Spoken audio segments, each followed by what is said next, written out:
And I started thinking about that, what that meant. And then I started thinking about another thing.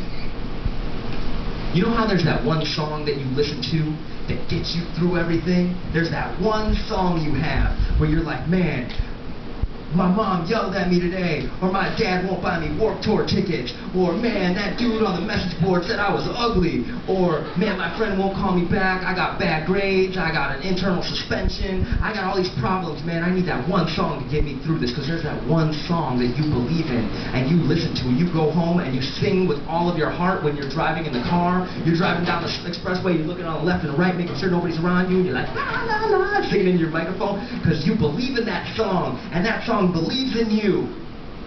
You know that one song? You know that song that I'm talking about. Everybody's got one.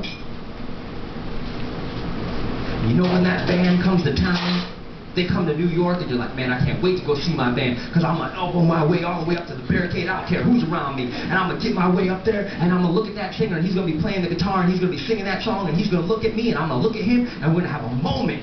We're going to have a moment, man, and he's going to know exactly the way I feel, and I'm going to know exactly the way he felt when he wrote this song. We're going to have a connection. I can't wait till they come to town. And they come to town, they play your song, and you're like, yeah, that's my jam!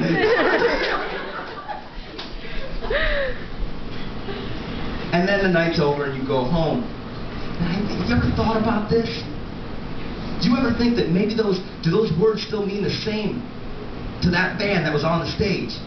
They've been playing that song for who knows how long, months, years, decades.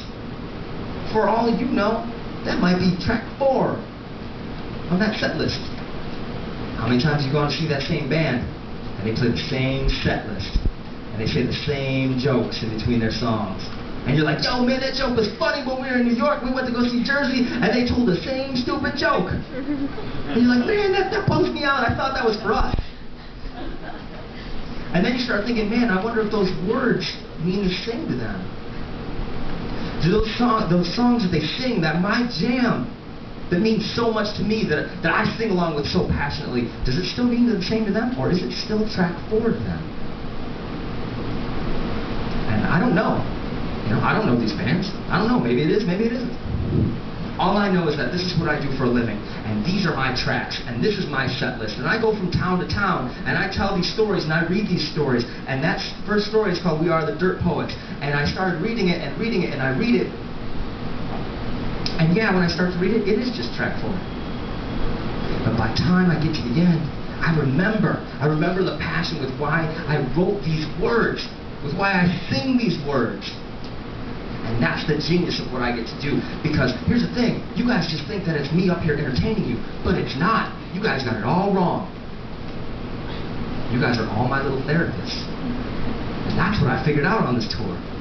You guys are my little therapists. I stand on the stage with a microphone. It doesn't matter how tall the stage is or if I have a microphone or not. What's a therapist's job? To listen. What are you guys doing? Listening to me while I spill out my insecurities. And every day, I tell these stories. It may be the same story. I tell a little different each time. I remember little bits and pieces because I gotta dig at those black spots. Those things that I don't want to remember. And I have to because it's my job to be entertaining. I dig at these things. And I spill them out into this little microphone. And you guys listen.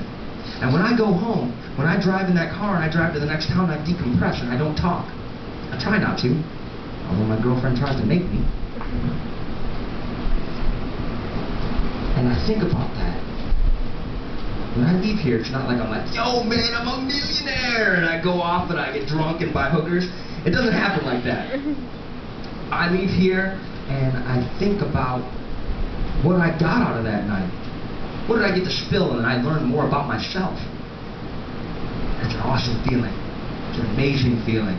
It's an amazing feeling to come into a room with a room full of people who look at you and say, I believe in you, because I never had this.